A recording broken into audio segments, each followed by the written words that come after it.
여러분, 도저히 믿기 어려운 일이 벌어졌습니다.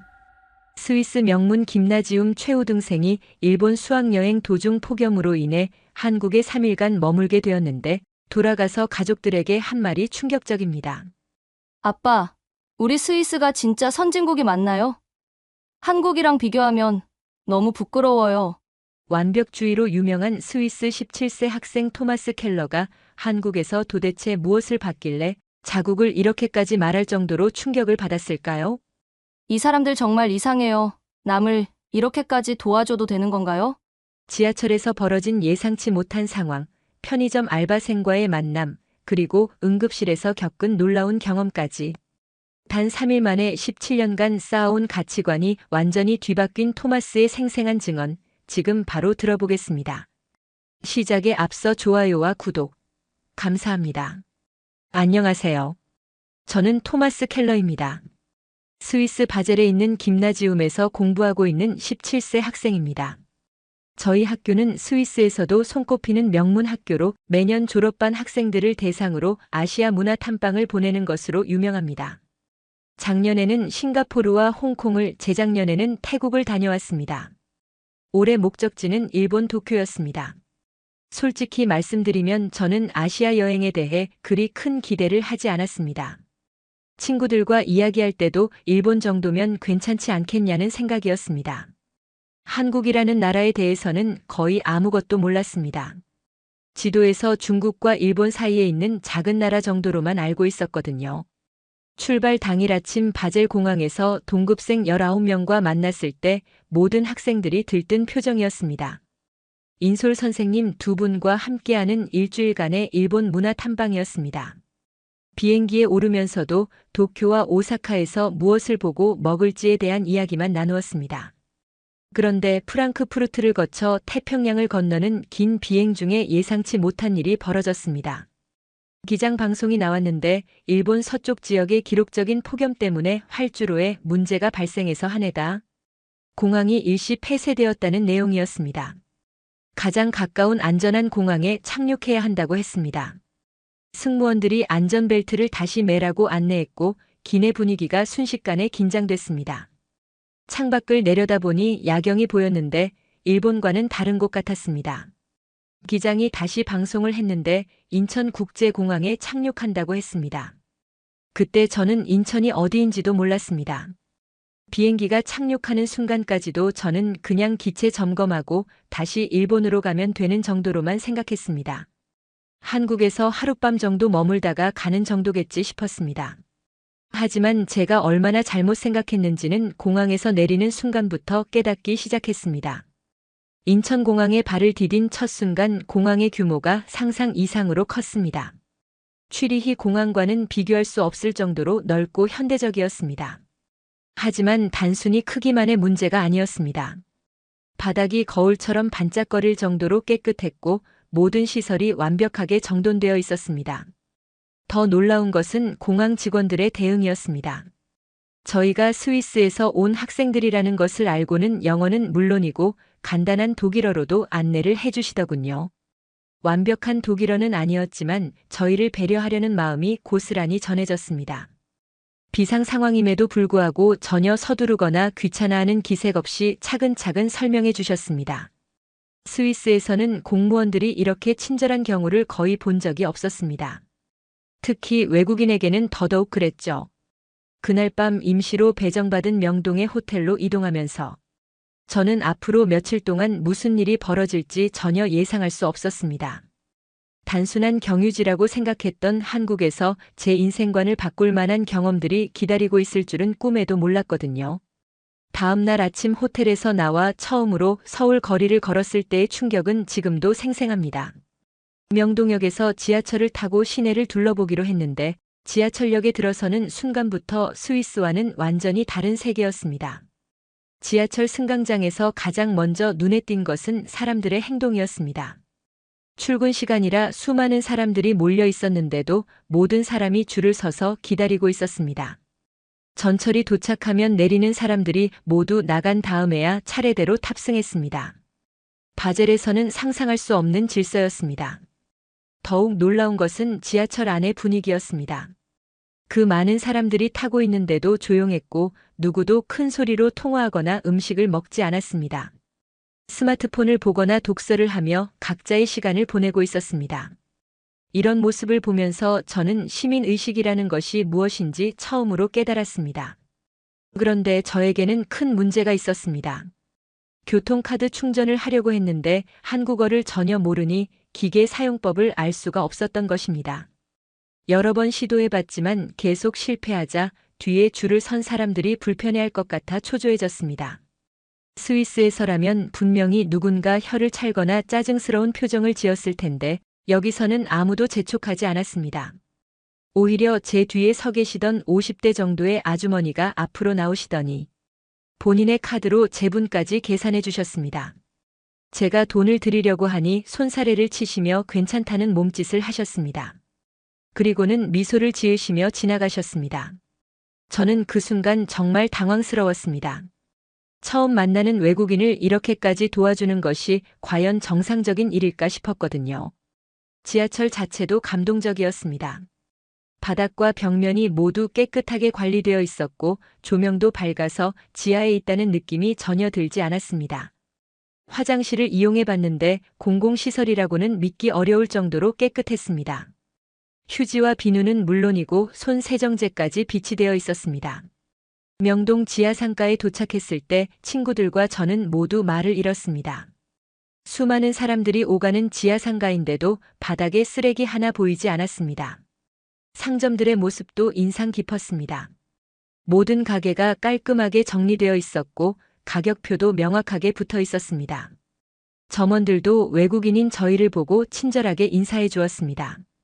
언어가 통하지 않았지만 몸짓과 미소로 소통하려고 노력해 주시는 모습이 고마웠습니다. 하지만 저는 계속해서 의문이 들었습니다. 이런 친절함이 과연 진짜일까? 혹시 외국인이라서 특별히 더 잘해주는 것은 아닐까 하는 생각이 머릿속을 떠나지 않았습니다. 그날 오후에는 우연히 길을 잃는 일이 벌어졌습니다. 한국어를 전혀 모르니 간판을 읽을 수도 없었고 스마트폰 지도를 봐도 정확한 위치 파악이 어려웠습니다. 1시간 넘게 같은 곳을 빙빙 돌며 헤맸는데 그때 지나가던 한 시민이 저희 상황을 보고 다가왔습니다. 그분은 영어로 도움이 필요한지 물어보시더군요. 저희 상황을 설명하자 스마트폰 번역 앱을 켜서 소통하기 시작했습니다. 단순히 길만 알려준 것이 아니라 저희가 스위스에서 왔다는 것을 알고는 근처 맛있는 음식점까지 추천해 주었습니다. 자신의 시간을 내어 모르는 외국인을 도와주면서도 전혀 귀찮아하는 기색이 없었습니다. 그분과 헤어진 후 저희는 추천받은 한식당에 갔습니다. 음식을 주문하는 과정에서 또 다른 놀라움을 경험했는데 사장님이 저희가 외국인이라는 것을 알고 메뉴를 천천히 설명해 주셨습니다. 심지어 맵기 정도까지 물어보며 저희 입맛에 맞춰주려고 노력하셨습니다. 식당에서 나와 명동 거리를 걸으면서 한국 사회의 또 다른 면을 발견했습니다. 거리가 정말 깨끗했는데 이는 단순히 청소를 잘해서가 아니라 사람들이 애초에 쓰레기를 함부로 버리지 않기 때문이었습니다. 길거리에서 음식을 먹는 사람들도 포장지를 가지고 다니다가 쓰레기통에 버리는 모습을 봤습니다. 그날 저녁 호텔로 돌아가는 길에 편의점에 들렀는데 여기서 스위스와의 가장 큰 차이를 느꼈습니다. 밤 10시가 넘었는데도 20대 초반으로 보이는 여성 직원이 혼자 일하고 있었습니다. 더 놀라운 것은 그 시간에도 여성 고객들이 자연스럽게 편의점을 이용하고 있다는 점이었습니다. 바젤에서라면 밤 늦은 시간에 여성이 혼자 다니는 것은 정말 위험한 일인데 여기서는 완전히 달랐습니다.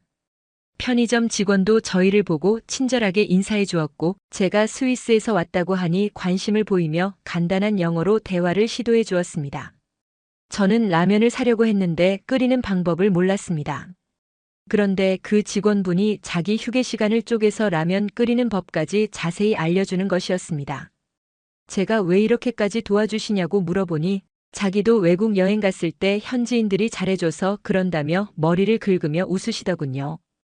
호텔로 돌아가는 길에 주변을 둘러보니 밤 10시가 넘었는데도 거리가 환하게 밝혀져 있었고 가로등이 적절한 간격으로 설치되어 어두운 곳이 거의 없었습니다. 이런 늦은 시간에도 조깅하는 사람들, 산책하는 커플들, 친구들과 함께 걸어가는 젊은이들을 볼 수 있었는데 모든 사람들이 편안하고 자연스러운 표정이었습니다. 3일째 되는 날 아침 저에게 예상치 못한 일이 벌어졌습니다. 전날 먹은 음식이 맞지 않았는지 심한 복통과 함께 열까지 나기 시작한 것입니다. 처음에는 참고 견뎌보려 했지만 증상이 점점 심해져서 결국 병원에 가기로 했습니다.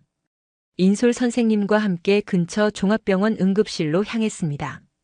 외국인이고 보험 처리도 복잡할 텐데 제대로 치료받을 수 있을지 걱정이 앞섰습니다. 스위스에서도 응급실은 대기 시간이 길고 복잡하기로 유명한데 한국은 어떨지 불안했거든요. 그런데 막상 병원에 도착해보니 제 예상과는 완전히 달랐습니다. 접수 직원이 저희가 외국인이라는 것을 알고는 영어가 가능한 직원을 불러주었고 복잡할 수 있는 서류 작업도 차근차근 도와주었습니다. 무엇보다 아무도 귀찮아하거나 번거로워하는 기색을 보이지 않았습니다. 대기실에서 기다리는 동안 간호사분이 몇 번씩 와서 상태를 확인해 주셨습니다.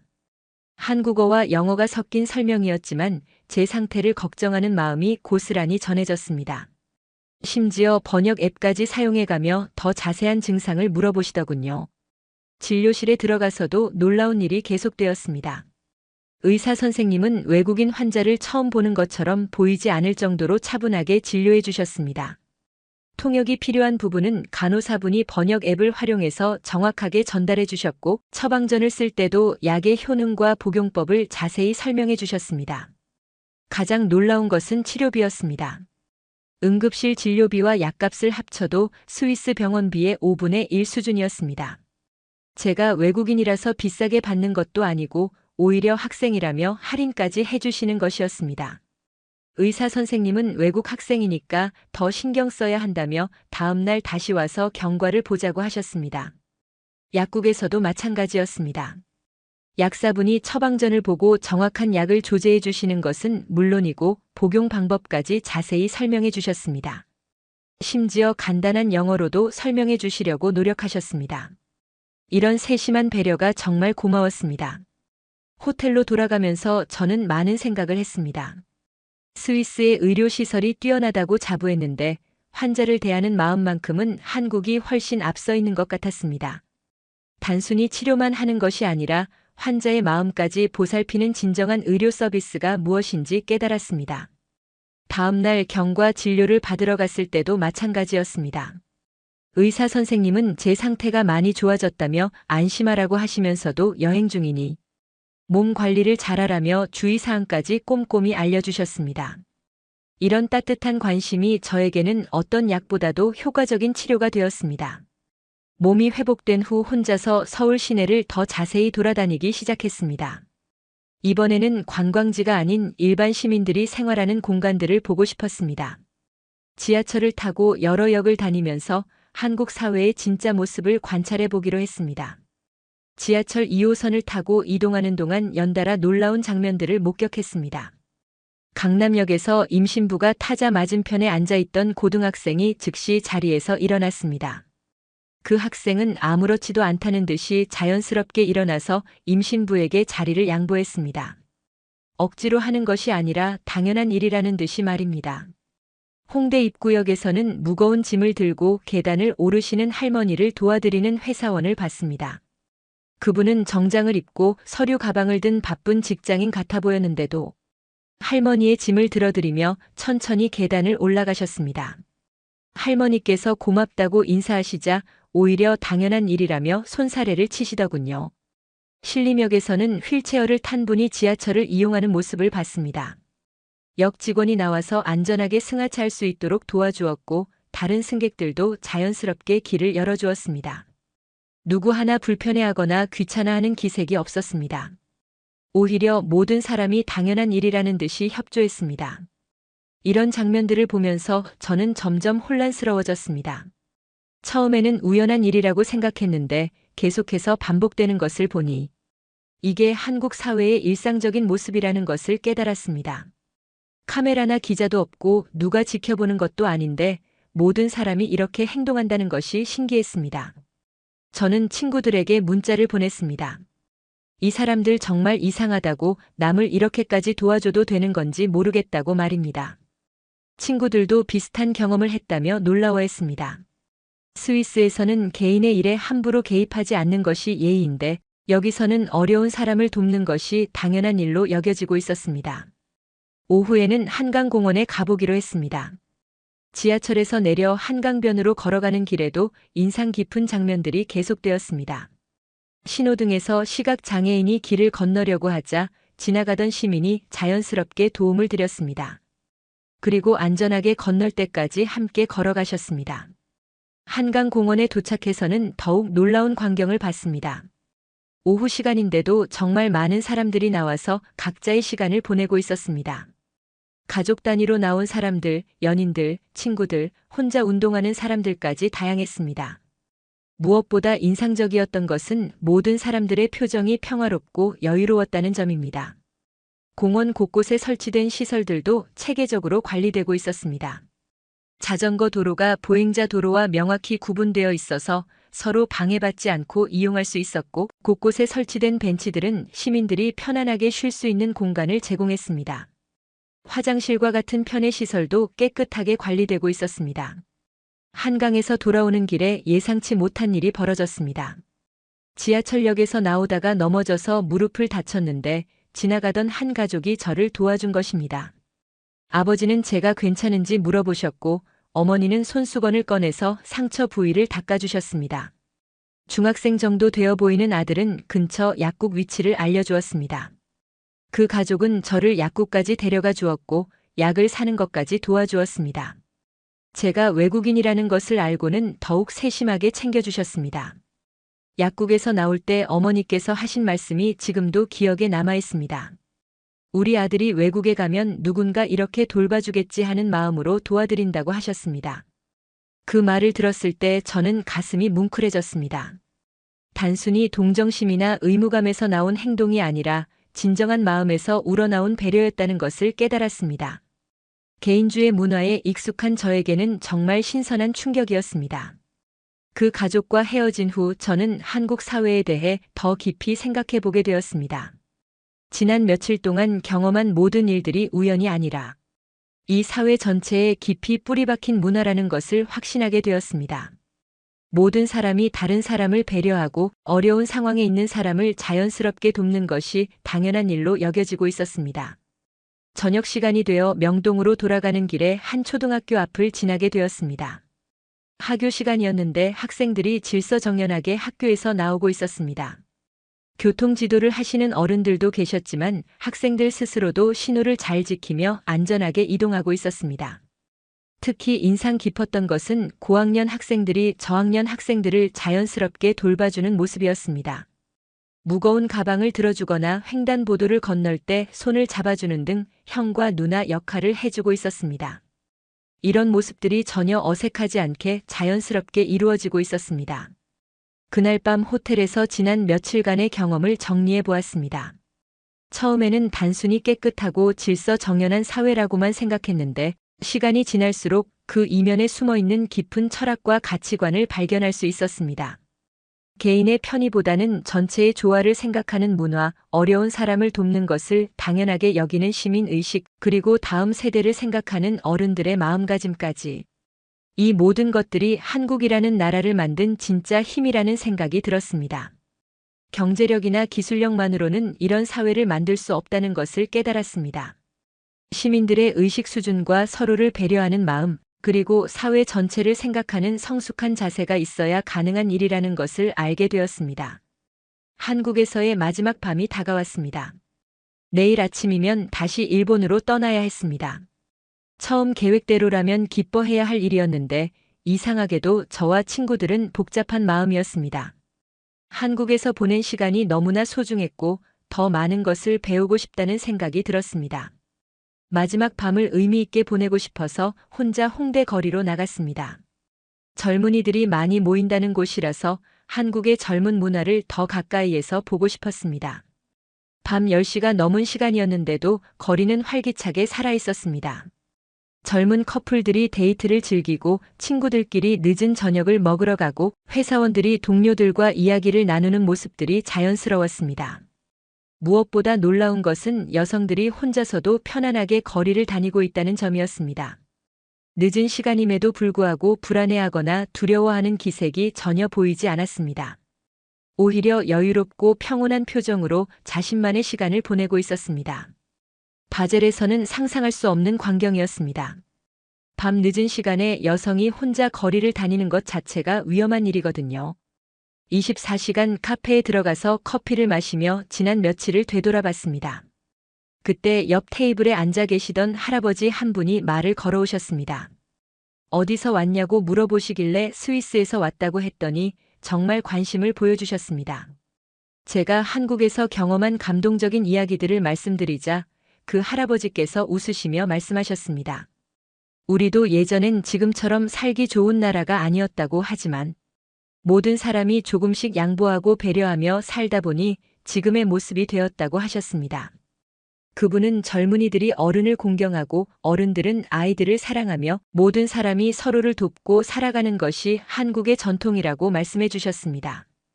그리고 이런 마음가짐이 한국을 발전시킨 진짜 원동력이라고 하셨습니다. 카페에서 나와 다시 거리를 걸으면서 저는 그 할아버지 말씀을 곱씹어 보았습니다. 개인의 작은 배려가 모여서 사회 전체에 큰 조화를 이룬다는 것, 그리고 그런 조화 속에서 모든 사람이 행복하게 살 수 있다는 것을 깨달았습니다. 밤 12시가 넘어서도 거리에는 여전히 많은 사람들이 있었습니다. 편의점에서 물건을 사는 사람들, 늦은 식사를 하는 사람들, 친구들과 이야기를 나누는 젊은이들까지 모든 사람들이 평화롭고 자연스러운 모습이었습니다. 가로등이 적절한 간격으로 설치되어 있어서 거리 전체가 밝게 밝혀져 있었고 어두운 사각지대가 거의 없었습니다. 이런 시설들이 시민들의 안전한 야간 활동을 가능하게 만드는 기반이 되고 있다는 것을 알 수 있었습니다. 경찰관들도 순찰을 돌고 있었지만 스위스에서 보는 것처럼 긴장된 분위기가 아니라 평화로운 일상의 한 부분 같았습니다. 경찰관들도 시민들과 자연스럽게 인사를 나누며 친근한 모습을 보여주었습니다. 호텔로 돌아가는 마지막 지하철에서도 많은 사람들을 만났습니다. 술에 취한 사람들도 있었지만 다른 승객들에게 피해를 주거나 소란을 피우는 사람은 없었습니다. 모든 사람들이 타인을 배려하는 마음을 잃지 않고 있었습니다. 그날 밤 잠자리에서 저는 정말 많은 생각을 했습니다. 한국에서 보낸 3일이 제게 준 충격과 감동은 정말 컸습니다. 처음에는 단순히 깨끗하고 질서 정연한 사회라고만 생각했는데 시간이 지날수록 그 이면에 숨어있는 깊은 철학과 가치관을 발견할 수 있었습니다. 다음 날 아침 인천공항에서 일본행 비행기를 기다리면서 친구들과 한국에서의 경험에 대해 이야기를 나누었습니다. 모든 사람이 한국에서 본 것들에 대해 깊은 감동을 받았다고 했습니다. 특히 시민들의 질서 의식과 배려하는 마음, 그리고 안전한 사회 분위기가 가장 인상적이었다고 말했습니다. 처음에는 규칙이 너무 많고 불편하다고 생각했던 친구들도 이제는 그런 규칙들이 모든 사람의 편의를 위한 것이라는 걸 이해하게 되었다고 했습니다. 그리고 스위스로 돌아가서도 이런 좋은 점들을 실천해 보고 싶다고 다짐했습니다. 일본에서의 일주일도 나름 의미 있는 시간이었습니다. 도쿄와 오사카의 유명한 관광지들을 둘러보고 일본의 전통 문화도 체험했습니다. 하지만 계속해서 한국에서의 경험과 비교하게 되었습니다. 일본의 질서와 친절함도 인상적이었지만 한국에서 느꼈던 그 따뜻한 인간미와는 조금 다른 느낌이었습니다. 한국에서는 규칙과 질서 속에서도 진정한 배려와 관심이 느껴졌습니다. 사람들이 외국인인 저희를 진심으로 도와주려고 했고 불편함을 감수하면서도 다른 사람을 배려하는 모습들이 자연스러웠습니다. 이런 따뜻함이 한국 사회의 가장 큰 매력이라고 생각했습니다. 스위스로 돌아가는 비행기 안에서 저는 지난 2주간의 경험을 정리해 보았습니다. 친구들과 가족들에게 어떻게 설명해야 할지 생각해 보면서 단순히 한국이 좋았다는 이야기가 아니라 왜 좋았는지, 무엇을 배웠는지를 제대로 전달하고 싶었습니다. 특히 스위스 사회가 앞으로 어떤 방향으로 발전해야 할지에 대해서도 많은 생각을 하게 되었습니다. 한국의 발전 과정을 그대로 따라할 수는 없지만 그 정신만큼은 배울 수 있을 것 같았습니다. 개인보다는 공동체를 생각하는 마음, 다음 세대를 위해 투자하는 자세, 그리고 끊임없이 발전하려는 의지 같은 것들 말입니다. 바젤 공항에 도착해서 가족들과 만났을 때 저는 일주일 전과는 완전히 다른 사람이 되어 있었습니다. 한국에서의 경험이 제 인생관을 바꿔놓았습니다. 부모님도 제가 많이 성숙해졌다고 말씀해 주셨습니다. 그날부터 저는 한국에서 배운 것들을 실천하기 시작했습니다. 학교에서 청소를 할 때도 더 적극적으로 참여했고, 공공장소에서는 조용히 하려고 노력했습니다. 작은 변화였지만 의미가 있다고 생각했습니다. 대중교통에서도 노인분들께 자리를 양보하고 쓰레기는 반드시 쓰레기통에 버리는 습관을 기르기 시작했습니다. 처음에는 어색했지만 점차 자연스러워졌습니다. 무엇보다 다른 사람을 배려하는 마음이 저 자신을 더 행복하게 만든다는 것을 깨달았습니다. 한국어 공부도 시작했습니다. 인터넷으로 기초 문법을 배우고 한국 드라마나 음악을 통해 실제 사용되는 표현들을 익혔습니다. 처음에는 어려웠지만 한국에서의 좋은 기억들이 동기가 되어 꾸준히 할 수 있었습니다. 학교에서도 한국에서의 경험을 친구들과 선생님들께 소개했습니다. 처음에는 단순한 여행담 정도로 여겼던 사람들도 제가 구체적인 사례들을 들어 설명하자 진지하게 들어주었습니다. 특히 시민의식과 공동체 정신에 대한 이야기는 많은 사람들에게 깊은 인상을 남겼습니다. 6개월이 지난 후 저는 한국대학의 교환학생 프로그램에 지원했습니다. 한국어 실력이 아직 부족했지만 열정만큼은 누구에게도 뒤지지 않는다는 자신감이 있었습니다. 다행히 합격해서 다시 한국으로 갈 수 있게 되었습니다. 지금 생각해보면 그 예상치 못한 인천공항 착륙이 제 인생을 바꾼 가장 중요한 순간이었습니다. 한국이라는 나라를 통해 진정한 선진국의 의미를 배웠고 앞으로 어떤 사람이 되어야 할지에 대해서도 깨달을 수 있었습니다. 그리고 무엇보다 세상을 보는 눈이 넓어졌다는 것이 가장 큰 수확이었습니다. 현재 저는 스위스로 돌아가서 한국에서 배운 것들을 제 나라 발전에 도움이 되도록 활용하고 싶다는 꿈을 가지고 있습니다. 특히 교육 분야에서 일하면서 스위스 젊은이들에게 넓은 시야와 공동체 의식을 심어주고 싶습니다. 언젠가는 한국과 스위스를 잇는 다리 역할을 하는 사람이 되고 싶습니다. 두 나라의 문화 교류를 활성화시키고 서로의 장점을 배울 수 있는 기회를 만들어가고 싶습니다. 그 시작은 바로 예상치 못한 그 비상 착륙이었습니다. 한국에서 만난 모든 분들께 진심으로 감사드립니다. 특히 저를 따뜻하게 대해주신 모든 한국분들께 깊은 감사를 표합니다. 여러분들이 보여주신 따뜻한 마음과 배려가 저를 더 나은 사람으로 만들어 주었습니다. 이 경험을 통해 저는 세상에는 정말 아름다운 나라와 사람들이 있다는 것을 알게 되었습니다. 그리고 그런 사회를 만들기 위해서는 모든 사람들의 노력이 필요하다는 것도 깨달았습니다. 저도 제가 살고 있는 곳에서 작은 변화를 만들어가는 사람이 되겠습니다. 한국에서 배운 가장 소중한 가치는 바로 배려와 존중입니다. 나와 다른 사람을 이해하고 받아들이는 마음, 그리고 공동체의 발전을 위해 개인이 양보할 수 있는 성숙한 마음입니다. 이런 가치들이 제 삶의 나침반이 되어주고 있습니다. 오늘 사연은 여기까지입니다. 스위스 학생이 본 한국의 진짜 모습 스토리 어떠셨나요? 사연의 주인공에게 응원의 댓글을 남겨주세요. 지금까지 감동정거장에서 사연 전해드렸습니다. 사연이 마음에 드셨다면 좋아요와 구독 부탁드립니다. 시청해주셔서 감사합니다.